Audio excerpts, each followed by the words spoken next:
कभी सोचा है कि भारत में बैठे बैठे टेस्ला, गूगल या एप्पल जैसी बड़ी कंपनियों में इन्वेस्ट कैसे किया जा सकता है? आज हम इसी पूरी प्रक्रिया को स्टेप बाय स्टेप समझने वाले हैं। देखिए, दुनिया की जो सबसे बड़ी कंपनियां हैं, उनमें हिस्सा खरीदने का ख्याल तो बहुत से इन्वेस्टर्स के मन में आता है। पर सवाल ये है कि क्या ये भारत से सीधे मुमकिन है?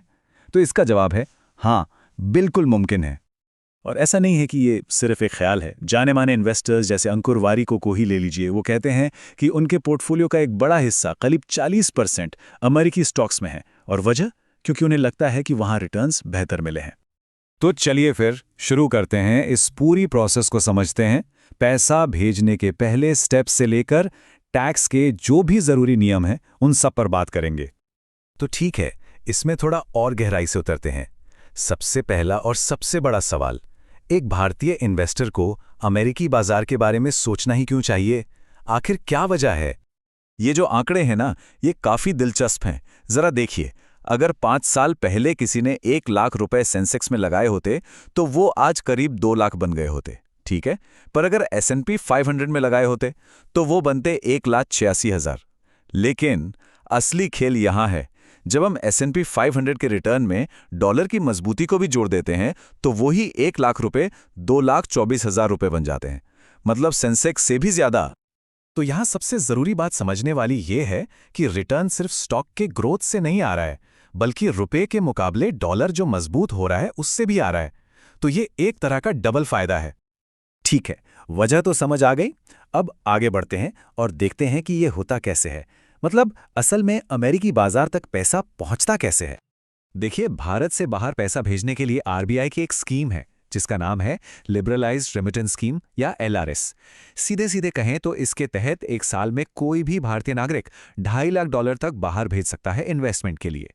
और यह रकम ज्यादातर रिटेल इन्वेस्टर्स के लिए काफी से भी ज्यादा है।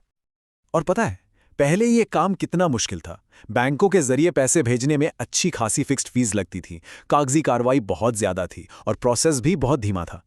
लेकिन अब फिनटेक प्लेटफॉर्म्स की वजह से सब बदल गया है। ट्रांसफर फीस 0 है, पूरा प्रोसेस डिजिटल है और 24 घंटे के अंदर पैसा पहुंच जाता है। मतलब जमीन आसमान का फर्क है।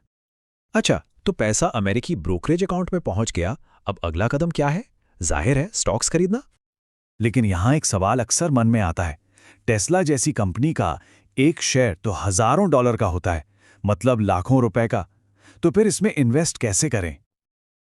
इसका एक बहुत ही बढ़िया समाधान है, फ्रैक्शनल शेयर्स। इसका मतलब है कि पूरा एक शेयर खरीदने की जरूरत नहीं है।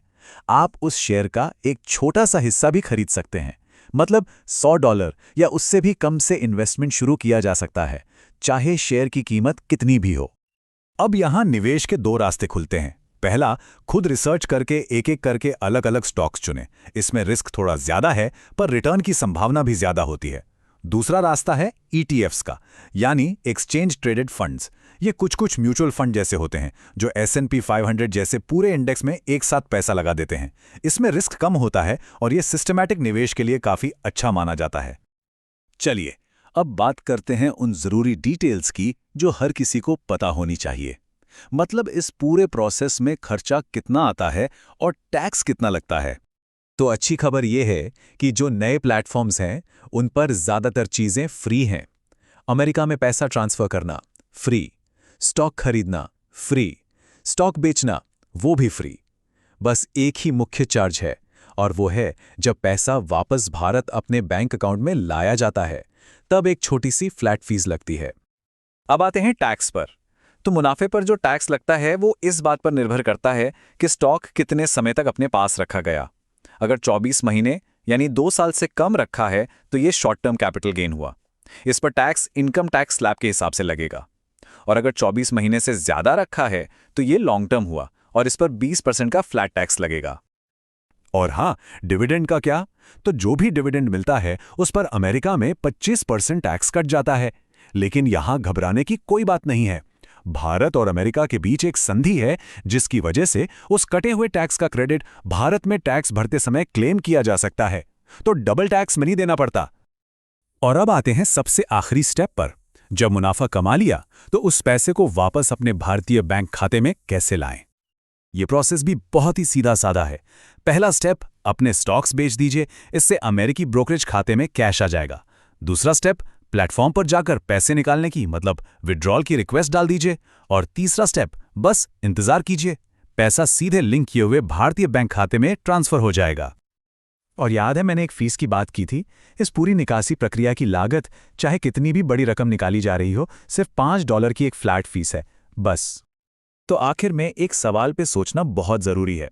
क्या आने वाले दशक के लिए सिर्फ अपने देश के बाजार में निवेश करना एक सही मायने में डाइवर्सिफाइड पोर्टफोलियो है?